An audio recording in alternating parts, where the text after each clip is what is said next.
முல்லைத்தீவு முள்ளிவாய்க்கால் மேற்கு கடற்கரையில் 103 பேருடன் அகதிகள் படகொன்று இன்று கரையொதுங்கியுள்ளது. குறித்த படகு மியன்மாரில் இருந்து 103 பேருடன் திசை மாறி வந்து கரையொதுங்கியுள்ளது. படகில் 25க்கும் மேற்பட்ட சிறுவர்கள் உள்ளடங்கியிருந்ததாக தெரிவிக்கப்படுகிறது.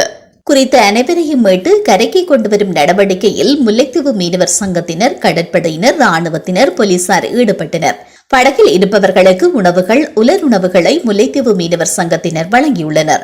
அதேவேளை படகில் காணப்பட்டவர்களில் சிலர் மயக்கமடைந்த நிலையிலும் சிலர் சுகவீனமுற்ற நிலையிலும் இருந்ததாகவும் தெரிய வருகிறது.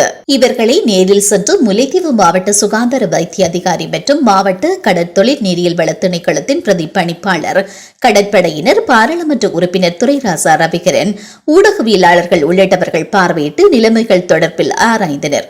படகிலிருந்து மீட்கப்பட்டவர்களை திருகோணமலையிலிருந்து கடற்படை படகு ஒன்று வருகை தந்து அங்கு மீட்டு சென்றுள்ளதாக தெரிய வருகிறது.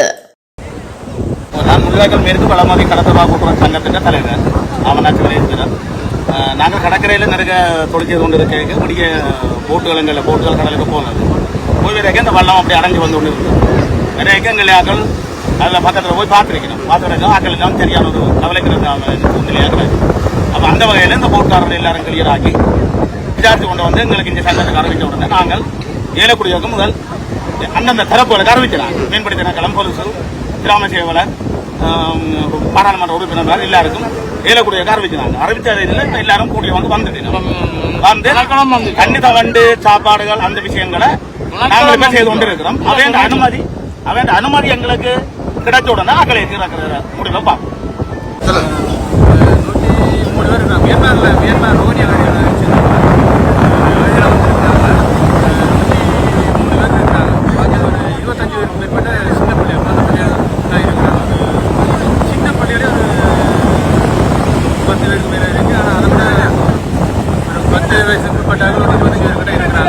நாங்கள் சாப்பாடு கொண்டு கொடுத்துறாங்க. ஆனால் அந்த சாப்பாடு வந்தாது. ஆனால் அவங்கள கீழே கரை இறக்குறதுக்கு அவங்க கேட்டு வந்துருக்குறாங்க. கவர்மெண்ட் அனுமதிக்காக பவிஷனுக்காக வெயிட் பண்ணி கொண்டிருக்கிறோம். அவங்க அனுமதி கிடைச்சுன்னா நாங்கள் எங்களால் மனிதாபிமான உதவி நாங்கள் செய்ய முடியும். குடிக்கல சின்ன பிள்ளைலாம் அப்போ குடிச்சு சாப்பிடும். பெரிய ஆம்பளை ஒன்றும் குடிக்கல. அப்போ பெரிய சூழல் இருக்கும்.